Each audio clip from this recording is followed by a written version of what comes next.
नमस्ते मेरे परिवार। हम सभी ने देखा कि सोशल मीडिया पर विचारों का एक तरफा दबदबा है। सभी राष्ट्रवादी भारत समर्थक आवाज़ों को दबाया जा रहा है, चाहे वो हमारा ट्रू इंडोलॉजी हो या आनंद रंगनाथन या मधु कीश्वर। लंबी सूची है। यह कोई नई बात नहीं है। हमेशा ऐसा ही होता था, केवल अब ये ब्लेटेंटली किया जा रहा है। आज इसके कारण के बारे में बात करते हैं। कुछ साल पहले अंतर्राष्ट्रीय नैरेटिव बड़े रक्षा ठेकेदारों द्वारा निर्धारित किया जाता था। अमेरिकी राजनीति ने हमेशा टॉप 0.01% क्रीमी लेयर के लिए धन जोड़ने के लिए युद्ध को आगे बढ़ाया है। अमेरिकी राजनेता रक्षा उद्योग के लिए लाभदायक युद्ध करते हैं, जो बदले में राजनेताओं के चुनाव अभियानों में दान करते हैं। इस भ्रष्ट चक्र में लॉबिस्ट और एडवाइजर्स बहुत महत्वपूर्ण भूमिका निभाते हैं। अब कृपया याद रखें कि अमेरिका में दोनों राजनीतिक दल सुपर रिच 0.1% के लिए काम करते हैं। प्रत्येक गुजरते दिन के साथ अमेरिकी आम आदमी के लिए जीवन कठिन होता जा रहा है। सच्चाई ये है कि डेमोक्रेटिक पार्टी के president Barack Obama Republican party के जॉर्ज बुश की तरह भ्रष्ट और क्रूर रहे हैं। पहले युद्ध कमजोर राष्ट्रों को अधीन करने का तरीका था। युद्धों को जमीन पर एजेंटों द्वारा उकसाया जाता था और शारीरिक युद्ध लड़े जाते थे। अब यह तरीका बदल गया है। अब यह युद्ध सोशल मीडिया प्लेटफॉर्म पर लड़ा जाता है। अफगानिस्तान में 20 साल से युद्ध जारी है। हमें बताया गया था कि युद्ध अफगानिस्तान में लोकतंत्र की बहाली के लिए जारी है। वास्तव में युद्ध अफगानी प्राकृतिक संसाधनों को लूटने के लिए किया गया था, जो आज भी चल रहा है। जब राष्ट्रपति ट्रंप ने अफगानिस्तान में अमेरिकी सैनिकों को वापस लाने की कोशिश की, तो प्रचार मशीन ने इस कदम को रोक दिया। झूठ तेजी से फैलाया गया कि इस तरह के कदम से सैनिकों का जीवन खतरे में पड़ जाएगा। क्या आपने इससे ज्यादा स्टूपिड और हास्यास्पद झूठ सुना है? लेकिन सोशल मीडिया प्रचार ने काम कर दिया और अब अमेरिकी सैनिकों के जीवन का बलिदान निरंतर जारी रहेगा। 0.01% को और भी समृद्ध बनाने के लिए देखें कि सोशल मीडिया ने कितनी भयानक मानव विरोधी चाल को कितना आसान बना दिया। सोशल मीडिया अब युद्ध का सबसे मजबूत शस्त्र है। इसे अमेरिका की डेमोक्रेटिक पार्टी ने बहुत अच्छी तरह से समझ लिया है। पिछले 5-6 वर्षों से डेमोक्रेटिक पार्टी ने मीडिया नियंत्रण की कला को पूरी तरह से सीख लिया है। पार्टी ने मीडिया का इस्तेमाल यह सुनिश्चित करने के लिए किया कि बराक ओबामा के युद्ध अपराधों पर कभी कोई सवाल न उठाए जाएं।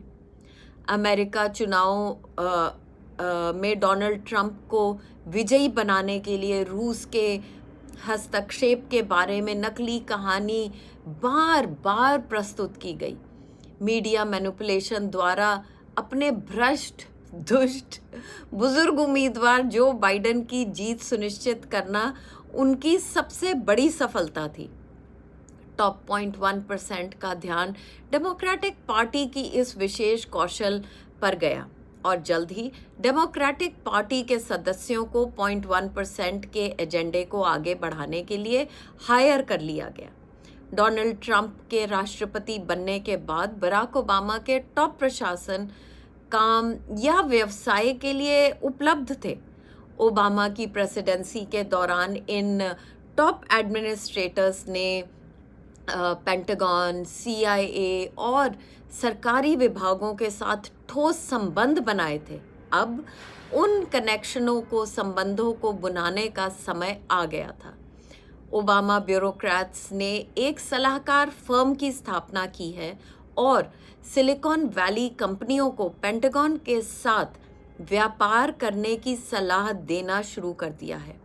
यूएस सेना को युद्ध के आधुनिक उपकरणों के रूप में गूगल, माइक्रोसॉफ्ट, फेसबुक की अब आवश्यकता है, चाहे वो फेशियल रिकग्निशन टेक्नोलॉजी हो, drone technology, data manipulation, artificial intelligence या क्लाउड स्टोरेज। और यूएस सैन्य बजट की कोई ऊपरी सीमा नहीं है।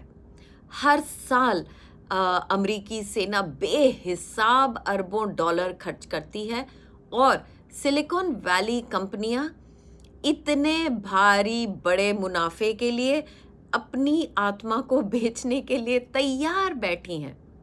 एनबीसी न्यूज़ के अनुसार पिछले कुछ महीनों में जब दुनिया कोविड से जूझ रही थी, लॉकडाउन था, तब Google, Microsoft, Dell, Hewlett Packard, Facebook ने department of defence, FBI, immigration, drug enforcement agency, federal bureau of prisons के साथ आकर्षक विशाल सौदे हासिल किए हैं।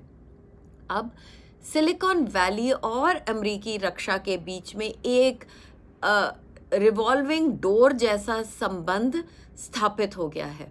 सिलिकॉन वैली रक्षा उद्योग के साथ काम कर रही है और पूर्व अमेरिकी सेना के खून के प्यासे अधिकारी अब फेसबुक आदि में फैक्ट चेकर्स की तरह काम कर रहे हैं। कृपया इसे समझें। सिलिकॉन वैली अमेरिकी डेमोक्रेटिक पॉलिटिशियंस के साथ अब अनुबंध पर या ठेके पर काम कर रही है। अमेरिकन रूलिंग पार्टी का एजेंडा सिलिकॉन वैली का एजेंडा है, जो अब जो बाइडेन का एजेंडा है। रिश्वतखोरी के एक स्पष्ट मामले में जो बाइडेन के बेटे को विभिन्न चीनी संगठनों से हजारों डॉलर मिलते हैं। जो बाइडेन के बेटे के पास इतनी बड़ी कमाई के लिए ना कोई योग्यता है और ना कोई अनुभव। ड्रग्स अब्यूज के कारण उसे यूएस नौसेना से बाहर कर दिया गया था, लेकिन वह अपने पिता की टॉप पोजीशन के कारण बड़े अंतरराष्ट्रीय डील सिक्योर कर रहा है और करता रहेगा। इसलिए चीन ने बेटे के माध्यम से जो बाइडेन को अपनी जेब में रखा है और जो बाइडेन के साथ पूरा कॉम्प्रोमाइज डेमोक्रेटिक पार्टी सेटअप भी आता है। पिछले कुछ वर्षों में चीन ने यूएस पॉलिटिकल पार्टी और मीडिया इन्फ्लुएंसर्स में भारी निवेश किया है। आज चीन का सबसे बड़ा प्रतिद्वंदी भारत है। हम जानते हैं कि भारत अधिक से अधिक निवेशकों को आकर्षित कर रहा है जो पहले चीन के साथ काम कर रहे थे। कांग्रेस के विपरीत भाजपा भारत के हितों के लिए प्रतिबद्ध है और इसलिए चीन के लिए गले में अटका एक कांटा। चीन बीजेपी को नीचे लाने के लिए हर संभव कोशिश कर रहा है और करता रहेगा। चीन के अनौपचारिक रूप से काम पर रखे गए अमेरिकी अधिकारी इस मिशन में सहायता करेंगे। भारत और चीन के बीच बढ़ते तनाव और मिश्रण में पाकिस्तान और टर्की से अमेरिकी रक्षा उद्योग को फायदा होगा और सोशल मीडिया वो करेगा जो उसके मास्टर्स उसे करने का आदेश देंगे। ये मत सोचिए कि कुछ गलत फहमी के कारण भारत समर्थक आवाज़ों को सोशल मीडिया द्वारा बंद किया जा रहा है। ये सेंसरशिप बढ़ेगी। युद्ध समर्थक, लॉबिस्ट, सलाहकार जो पेंटागन और सिलिकॉन वैली के साथ लाए थे, अब जो बाइडेन प्रशासन में शक्तिशाली पदों पर नियुक्त किए जा रहे हैं। इसलिए यह कॉम्प्रोमाइज्ड सेंसरशिप हमारी नई वास्तविकता है। इससे सचेत रहें। अब इसी हॉस्टाइल सोशल मीडिया के साथ काम करना है, भारतीयों और हमारे भारत माँ के हितों को बनाए रखने के लिए। सुनने के लिए धन्यवाद। जल्द ही फिर मिलेंगे।